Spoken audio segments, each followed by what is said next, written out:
Ou seja, o que eu quero... Eu não vou ler isso tudo aqui porque ele está falando sobre a conversão e tal. Esse povo nascido explica, né, as contaminações do mundo, que você tem que se afastar do mundo. Esse novo nascimento implica necessariamente em mudanças de pensamento, blá. Ou seja, é outro ensinamento inócuo, porque o povo sequer é convertido. Josafá, mas como você fala isso? Calma, eu vou explicar. Não é eu não estou falando isso para fazer um ataque. Eu estou falando que as pessoas na CCB, em primeiro lugar, não ouvem o evangelho. Você vai nos cultos, costumeiro deles, não tem evangelho.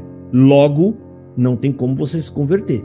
Porque está escrito na palavra de Deus que a fé vem pelo ouvir da palavra de Deus. Primeiro ponto. Segundo ponto é, o CCBano não sabe mais o que é palavra de Deus. Porque a CCB mudou o sentido da palavra. Entre várias palavras, eu vou falar dessa, que é o que está amarrado com o tópico que nós estamos comentando agora, tá? Palavra de Deus na cabeça do CCB é pregação do púlpito. Vou buscar a palavra de Deus. O que você pensa que ele está falando? Que ele está indo buscar a Bíblia na casa de alguém? Vou buscar a palavra de Deus. Aonde? Eu estou indo lá na livraria buscar a palavra de Deus. Você acha que ele está indo na livraria buscar a palavra? Não. Vou buscar a palavra de Deus significa que ele está indo para o culto ouvir a pregação do homem. Então, em primeiro lugar, né, eles não ouvem o evangelho, e a fé vem pelo ouvir da palavra de Deus, que é o evangelho, tá? Segundo lugar, o CCBano nunca vai procurar o evangelho, porque quando ele lê isso, ele sempre vem na cabeça, eu tenho que buscar a palavra humana. E a pregação humana, com esses monte de dogmas e doutrinas e jargões da CCB, isso não constitui palavra de Deus. Obviamente que essas pessoas se tornam devotas da denominação, amam a denominação, dão a vida pela denominação, mas isso não significa em momento algum que você é um convertido e que você faz parte dos chamados e dos escolhidos para o reino de Deus. Entendeu? Então, isso aqui é uma espécie de tentativa de começar a convencer o povo, né? Tentando abrir os olhos. Eles estão vendo os nossos vídeos, estão preocupados, porque sabem que o que a gente fala aqui é verdade, e estão tentando agora, sabe, a gente precisa dar uma convertida nesse povo, a gente tem que falar um pouco sobre o que é regeneração, né? A gente precisa explicar aqui para ele. Porque por CCBano isso aqui não quer dizer nada. Eles vão ficar boiando quando for lido isso aqui. Primeiro, os anciãos ou cooperador que lê isso aqui não sabe nem o que está lendo, porque é uma coisa que eles também não sabem, nunca se preocuparam, não pregam sobre isso, não falam sobre isso em igreja alguma, né? Que é o novo nascimento, tá? E aí, na sequência disso, olha só como a preocupação deles. Vem um outro assunto que é relacionado a esse. Vamos lá ao 8º ponto. Justificação. Pergunta para o CCBano. Eu duvido o CCBano entrar aqui e me responder o que isso significa. Isso tem tudíssimo a ver com o evangelho e a salvação. Tudo. Não tem como. Você tem que saber o que é isso. É obrigatório. Justificação. O CCB não faz a mínima ideia. E para você ver como eles estão preocupados que com as críticas tá chegando na cabeça das pessoas, né? O conhecimento, e eles estão ficando preocupados porque estão vendo na CCB a deficiência enorme de evangelho, agora estão tentando dar uma consertada. Justificação. Eu pergunto para vocês, eu duvido vocês buscarem em mais de quantas assembleias que já teve? Aqui fala, né? 86 assembleias, 85, 84 assembleias anteriores a essa, ou seja, todas as outras. Eu duvido você achar um tópico desse aqui, falando sobre isso. Ou falando sobre o novo nascimento. Não tem. Não tem porque a CCB nunca se preocupou com isso. Nunca, porque o evangelho nunca foi alvo para eles. As reuniões de ensinamento sempre foi para trazer ensinos para o bem da denominação. Era sempre para a boa ordem da denominação. Nunca foi pensando assim, no progresso do reino de Deus. Reino de Deus não tem nada a ver com congregação. É o avanço da palavra de Deus, as pessoas se convertendo e fazendo parte de um povo escolhido por Deus na terra. É isso, o reino de Deus é isso, tá? Agora eu desafio você a procurar nos tópicos de ensinamento, né? Antes do Luiz Carlos começar a redigir aí, procura aí alguma coisa a ver com justificação. Primeiro lugar. Segundo lugar, o CCBano é lógico que não sabe bolufas do que significa isso aqui. Justificação é aquilo que você deve a Deus, não tem como pagar, mas você, se quiser ter contato com Deus e quiser estar com Deus, alguém tem que pagar a sua dívida. Alguém vai ter que te justificar diante de Deus. E a fé em Jesus Cristo, a obra e o sacrifício feito na cruz, né, ela nos justifica diante de Deus. Ou seja, eu só posso ser justificado pela fé em Jesus Cristo. Tem tudo a ver com salvação. Eles não sabem bolufas do que significa isso, né? Aí ele cita um monte de passagem bíblica, aquele deite, Ana, mas lá resolver as pendengas que eles criaram e inventaram, não tem coragem, como eu já falei aqui. Por que você, Luiz Carlos Viçosa, eu desafio você a abrir lá a parte de Coríntios, onde fala a letra mata e o espírito vivifica, e explicar para o povo que isso é uma enganação, que a Bíblia não mata ninguém, ler a palavra não mata ninguém. Por que você não toca naquele assunto que fala do pão quentinho, né? Onde a denominação da Congregação Cristã no Brasil chama Bíblia. Se você estudar a Bíblia e trouxer uma pregação bíblica, eles têm a pachorra de chamar isso de pão embolorado, pão amanhecido, porque o pão quentinho é as maluquices que vai pintar na cabeça do ancião, do cooperador de jovens, na hora que ele vai pregar. Ele vai pro canto da parede, ali dá um twin na cabeça dele, e a ideia maluca que aparecer lá para eles é a palavra de Deus. Ou seja, eles chamam a verdadeira palavra de Deus, né, de pão embolorado, pão amanhecido. Isso é uma afronta à palavra de Deus. E ele substitui a palavra de Deus só porque o pastor ou o reverendo, ou sei lá quem foi, num dia antes ele teve a responsabilidade com o evangelho e com a palavra de Deus de abrir os livros, abrir a Bíblia, abrir o dicionário, e preparar o sermão, preparar a pregação, para não falar asneira. Ele prega com muita oração. Primeiro ele ora para Deus revelar qual é o ponto, aí Deus revela, aí ele prepara a palavra de Deus, ele leva. Ou seja, o CCBano refuta tudo isso, todo esse cuidado, como maligno, pão amanhecido, e as loucuras que dá na cabeça do cooperador ou do ancião, só porque ele está em cima de um púlpito. Eles chamam isso de palavra de Deus. Eu te desafio a você tocar nos assuntos que verdadeiramente desviaram a CCB. É da verdade. Isso você não tem coragem. Sabe por que você não tem coragem? Porque na hora que você fizer isso, você vai destruir a CCB.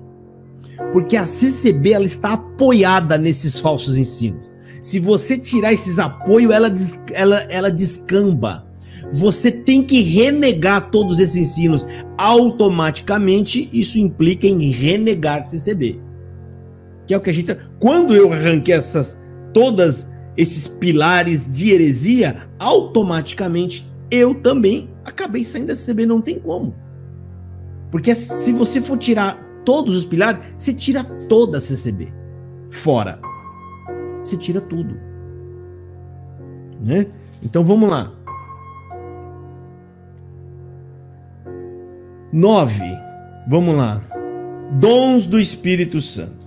Olha aqui. Cremos no batismo do Espírito Santo, o Consolador, enviado do céu por nosso Senhor Jesus Cristo aos nossos corações de seus fiéis, o qual capacita o cristão com virtudes e diversidade de dons distribuídos por sua vontade. Esse Espírito Divino habilita os consagrados de Cristo com a palavra da sabedoria, da ciência, com dom de cura, de operação, de maravilhas, de profecia, de discernimento de espírito, de variedades de língua, de interpretação de língua, de expulsar espíritos imundos, com dons de governo, entre tantos outros dons. A presença do Espírito Santo no crente é revelada pela manifestação dos frutos, magníficos em seu caráter, tais como caridade, regozijo, paz, longanimidade, paciência, mansidão.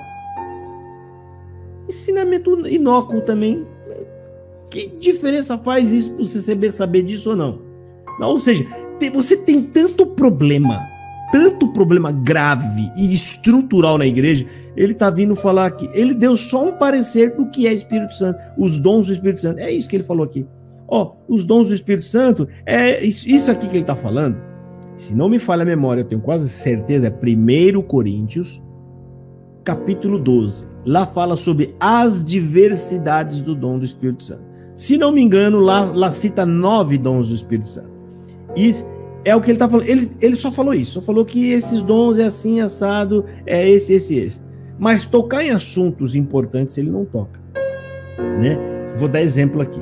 A CCB, a maioria de quem prega a palavra, quando chega nesse assunto de dons do Espírito Santo, sempre faz aquelas invencionices, né? De que Deus tem um celeiro cheio no céu, ele vai derramar novos dons. Da onde vocês tiraram essa mentira? Não sei da onde, tá? Como se Deus não tivesse dado ainda os dons na terra e ele preparou um outro tipo de dom maravilhoso que ele vai dar só para o CCB. Ele acha que ainda tem... Eu não sei da onde vocês tiraram que Deus vai dar novos dons na terra. Deus vai descer novos dons. Deus vai manifestar novos dons. Isso é tudo enganação. Isso é tudo frases de efeito para enfeitar pregações, para fazer o povo da glória pular e sapatear. Isso ele não explica. Ele não fala, né? Aí na sequência, vamos ver aqui, ó. O tópico 12, selo da promessa. Aqui ele fala, quando o Espírito Santo passa a habitar no crente, mediante a fé, o cristão, se acha selado para a vida eterna. Efésios 1:13, ele vai falar E14, E4, E30. Isto é, recebeu a garantia, o penhor do Espírito, 2 Coríntios 1:22, para seguir a caminhada da fé com a força. Aqui ele está querendo dizer, e aqui mais para baixo, e depois você lê aí, tá? Ele está só dizendo que promessa de Espírito Santo em língua não é a mesma coisa, tá? Que é o que o CCB não cansa de falar. Eu agradeço a Deus por ele ter me selado com a sua bendita promessa, que ela é a maior confirmação, e bibibi, ele fala essas bobagens todas, né? Ele diz que falar em língua é o selo da promessa. Não, selo da promessa é o Espírito Santo que Jesus prometeu dar para o fiel.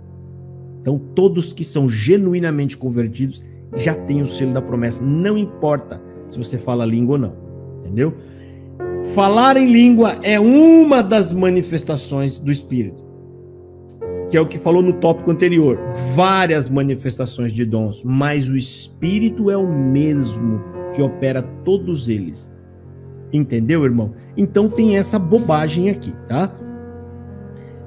Aí ele vai falar essas coisas, tomara que isso aqui faça algum efeito, o povo para de ir lá na tribuna, lá no microfone, falar que ele fala em línguas, ele tem o Espírito Santo da promessa, né? Dando a entender que quem não tem língua não tem o Espírito Santo da promessa. Eu falo que eu já vi casos como esse, eu já fui fazer visita em casa para levar esse entendimento para pessoas que estavam perturbadas, achando que não tinha o Espírito Santo. É lamentável, né? Bom, e aqui a gente avança para o 11º ponto. Vamos lá. Olha aí, operação de más obras pela perda da fé e, consequentemente, comprometimento da salvação. Isso aqui é uma coisa... Eu vou ter que ler isso aqui direitinho para você, para poder explicar. Vamos lá, ó. É verdade doutrinal, inquestionável, que boas obras não sejam suficientes para a salvação, para o homem se salvar da condenação eterna, né? Ou seja, primeiro ponto que agora estão começando, isso eles aprenderam aqui no nosso canal, entendeu? Agora estão começando a falar, olha, gente, né? Que nem os CCBanos que ainda teima de entrar aqui e falar assim, não, mas é porque as boas obras, ela tem que ter para a gente se salvar, porque primeiro eu tenho boas obras, depois eu sou escolhido para ser salvo. Tá aqui, ó, CCB já tá dando um tiro no teu pé, tá? Dizendo que as boas obras não são suficientes para o homem se salvar da condenação eterna.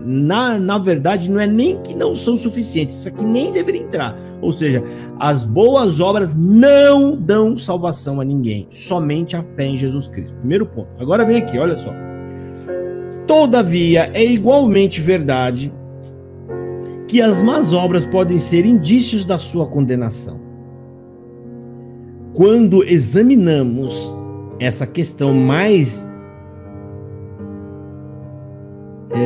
detidamente, sucede que obras e sentimentos pecaminosos são sinais exteriores da nociva repercussão da perda da preciosa fé. Não, querido.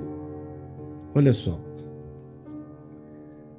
A Bíblia não está falando que quem peca, porque aqui ele está insinuando que se você pecar, você perde a salvação. Essa aqui é o ensino da CCB, do puritanismo que eles ensinam lá. Ou seja, nós somos santos e puros. Se eu pecar, significa que eu não tenho mais fé, então eu perdi a salvação. Né? É uma tremenda de uma tolice isso daqui, porque todos nós pecamos, todos os dias. E não existe pecado pequeno e pecado grande para Deus.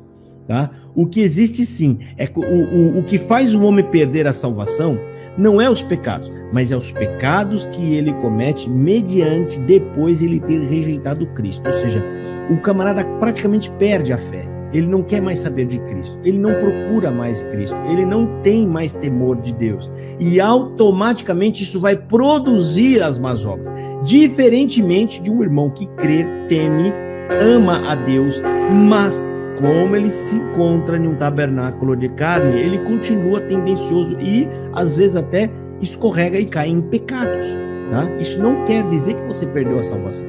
Isso aqui é um ensinamento grotesco e equivocado que o Luiz Carlos de Viçosa ainda também não entende, porque ele está atolado dentro da CCB, e a CCB tem esse ensinamento muito forte lá dentro, que eles não pecam. Eles não pecam, eles não vão admitir nunca que pecam. O Luiz Carlos de Viçosa nunca pediu perdão pelos pecados. Você pode ver que ele se vai orar na tribuna ou se vai fazer uma oração, não pede. É falta e fraqueza. Como todos os demais CCBanos. Então tá aqui, ó. Que deve ser acompanhado por boas ações e santos sentimentos, demonstrando sua veraz atuação no coração do cristão. Quando o fiel perde a fé, Efésios 2, 8 a 10, que aqui está falando de graça, está falando nem de perca de fé, né? Eu não sei nem por que coloca isso aqui, né? Como consequência lamentável desta grande ruína, ele deixa definitivamente de praticar as boas obras. Mentira! Ele pode fazer boas obras e também depois pode acontecer de fazer as más obras. Não, mas existe, e aqui existe uma diferença que eu preciso explicar para vocês, que ele não coloca aqui, ele não põe aqui. Ele não sabe também. O Luiz Carlos não sabe. Eu estou falando Luiz Carlos porque eu acredito, né, pela escrita que está aqui, que obviamente foi ele que escreveu isso aqui. Tá, agora eu vou explicar uma coisa para vocês. Gente, existem dois tipos de pecado que possa brotar em nós. Qual que é? Eu costumo dizer, eu tenho um vídeo antigo explicando isso, que é o pecado voluntário e o pecado premeditado. O pecado involuntário, na verdade eu falei é voluntário, não, é o pecado involuntário e o pecado premeditado. O involuntário é aquele que você peca por ação do seu corpo se pender para isso. Você, quando menos espera, você peca. Você não quer, mas você peca. Por isso que ele é involuntário. E isso deixa explícito. Isso mostra que existe uma luta dentro de você para não pecar. Isso é bom. Isso é bom. Ou seja, isso mostra que você não está contente com o que você está fazendo. Ou seja, né? Eu sou um cristão. O cristão não fala palavrão. Mas aí, de repente, eu passo ali na porta, dou-lhe uma topada com o dedinho do meu pé na quina da porta. Sabe o dedinho do seu pé quando vai pro lado? Aquela dor que sobe no cérebro e, de repente, o cristão solta um palavrão. Por quê? O palavrão já está armazenado na cabeça dele. Ele guarda lá no fundo para não utilizar. Nessas horas, o impulso é muito mais rápido. muito mais forte. Enquanto a sua cabeça é tomada por um choque, né, que é onde vai gerar dor, e isso impede de você meditar antes de fazer alguma coisa, e você acaba cometendo um ato falho, porque foi no impulso. É óbvio que esse tipo de perdão é totalmente perdoável a Deus. Deus nem leva em consideração. Sabe por quê? Porque ele sabe que isso não partiu do seu pensamento, não partiu da sua alma, que é onde a gente vai entrar no pecado premeditado. O pecado premeditado, ele é pensado, maquinado, arquitetado. Principalmente quando é um tipo de pecado onde você vai trazer o prejuízo para o próximo. Quando você pensa em como agir para tomar o cargo do outro. Como que você vai... Eu vou na casa do fulano e da minha casa até lá eu gasto 20 minutos de carro. Nesse tempo, o Espírito Santo vai estar mostrando no meu coração que eu não devo fazer aquilo, mas eu permaneço, né? Ou seja, eu permaneço firme no meu propósito, chego lá e engano. Esses tipos de pecados são abomináveis ao Senhor, porque a pessoa recusa a direção do Espírito Santo, porque ela está determinada a algo e ela quer aquilo sobre qualquer preço. Esse tipo de pecado é grave. Esse tipo de pecado é o pecado que é pontuado lá na glória de Deus. Tá? Então, tem muito mais pecado grave no meio dos anciões da congregação cristã no Brasil. Vide alguns vídeos que nós já colocamos aqui, né? Homens tomando a presidência, né? Com base em supostas calúnias e difamações, como tem inquéritos policiais, né? Isso sim é pecado, né? Onde o Senhor fala, olha, peraí, né? Esse pecado, ele mostra para nós que, na verdade, esse camarada não tem salvação. Tá? Esse camarada não tem salvação. Então, enquanto você não souber explicar isso, Luiz Carlos, tá? Isso aqui você está só fomentando no povo esse sentimento de eu tenho que ser perfeito e santo. E aí gera aquele loop na cabeça do CCBano, porque ele não é perfeito, ele não é santo. E aí ele fica, tô perdido, tô salvo. Tô salvo, tô perdido. Tô perdido, tô salvo. Ele fica preso nesse loop. Tem que ir na igreja ouvir a palavra da tua boca constantemente para saber que tá salvo. E aí na tribuna você dá uma de bonzinho, pregando o amor e Deus tá com você. Você prende o camarada no loop, você faz essa má obra de prender ele no loop para depois dizer que você é bom e você tá com ele dentro do loop dando comida e bebida para ele. Ou seja, você coloca um ratinho lá dentro preso, coitado, correndo naquela coisinha, aí depois você vai botar água e comidinha lá para falar pro ratinho que você é amigo dele, que você é amoroso com ele. Sendo que se você fosse realmente amoroso e amigo, você ia tirar ele de dentro da gaiola, tá? Ou seja, você tá afiando isso aqui na cabeça do CCBano, prendendo ele lá dentro, né, para depois fingir que você o ama, né, pregando com falsas pregações. Vamos lá, tópico número 12. O 12 está falando assim: cooperadores do ofício ministerial e cooperadores de jovens e menores, comum congregação. Aqui já começa um pouquinho. Ou será que a gente deixa isso aqui para a próxima?